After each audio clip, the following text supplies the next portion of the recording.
Hello mga kainday! Welcome sa isa na namang chismis! At ngayon nga ay nandito tayo sa bayan ng San Jose kung saan may nasagap ng ating radar na may nagtitinda raw dito ng trending at sulit na chowpan rice at 72 years old na firebender? Kaya tara, samahan niyo ako at nang maibulong na yan. Ito lang naman ang Lolo Wok, Yang Chow Fried Rice. Located sila dito sa Metro San Jose GMA Cavite sa tapat ng Generica sa may terminal ng jeep. Ang Lolo Wok nga pala ay owned by Sir Gideon. 25 years siyang cook sa international cruise ship, fine dining sa Dubai, hotel sa Kuwait at hilig niya talaga ang magluto. Nag-o-offer ang Lolo Wok ng iba't ibang klase ng chowpan rice. Meron din silang tindang fried noodles at Japanese cake.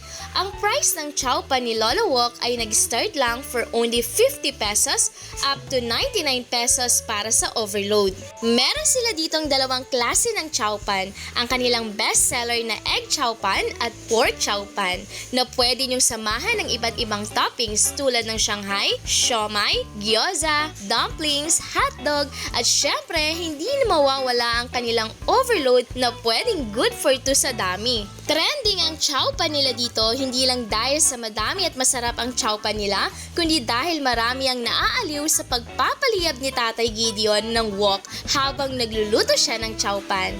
Shoutout nga pala sa family ni Lolo Wok, meron silang table at upuan dito sa kanilang stall, kaya walang problema kung dito kayo mag-dine-in at may free drinks pang blue lemonade na kasama. At eto na nga ang in-order natin, ang kanilang best seller na pork chowpan, ang aking favorite na gyoza pork chowpan at syempre hindi mawawala ang kanilang overload.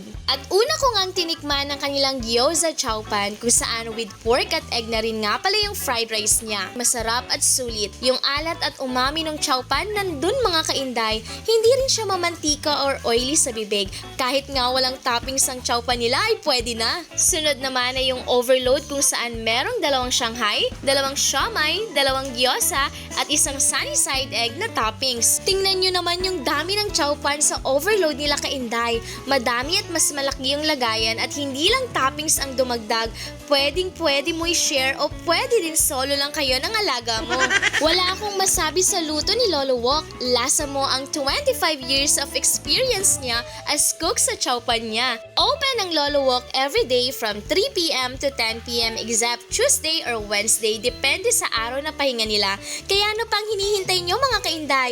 Punta na dito kay Lolo Wok at itry nyo na ang kanilang masarap at nagliliyab na chowpan. Hanggang sa muling chismis mga inday, follow, like, and share. Salamat!